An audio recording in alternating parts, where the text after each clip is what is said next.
The weather outlook remains at an orange alert level. The Met Office says there is a 70% chance of heavy showers and isolated thunderstorms associated with the passage of a tropical wave. Well, joining us via Zoom with more on the weather is TTT's meteorologist, Ian Wallace.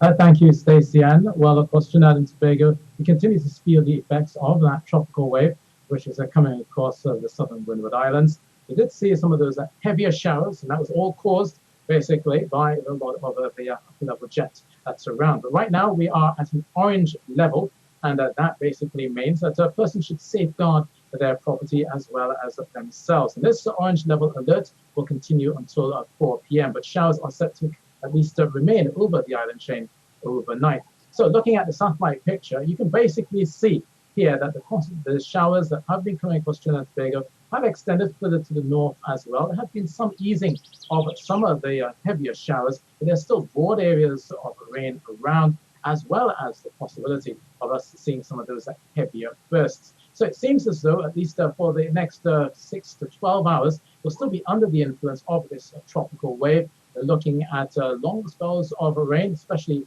across parts of Trinidad and along the hillsides. There's still the possibility of some of those heavier showers and also thunderstorms. There are gusty winds as well accompanying some of those downpours, and obviously the possibility of street or flash flooding definitely exists here.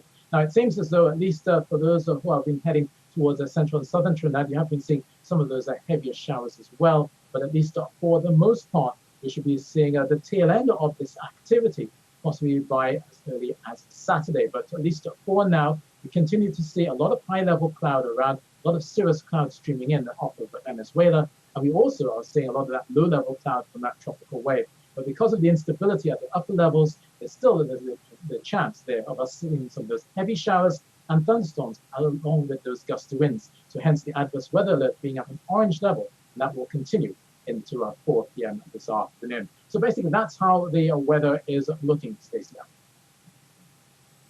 And thank you for that, Ian. I know that we will be checking in with you throughout the day to keep us abreast of what's happening with the weather. Well, earlier we spoke to the Office of Disaster Preparedness Regional Coordinator and Operations Manager Point of Contact, Jaishima Gordon, and he gave us an insight into the effects of the weather. We did experience some rain, particularly in the northern area and in Tobago as well. Coming out of that, we had a fallen tree in north side in Tobago. As of this morning, that was cut and cleared by TEMA, who has responsibility for Tobago. In Trinidad, we did get a report of a blown roof in the Dabadi area. An appeal was made for a tarpaulin, and that information was also shared with our colleagues at local government. Now, there were some other issues with trees and houses, but he said the regional corporations have been very active and even now are alert for any untoward events. Now, Mr. Gordon said they've put an alert system in place.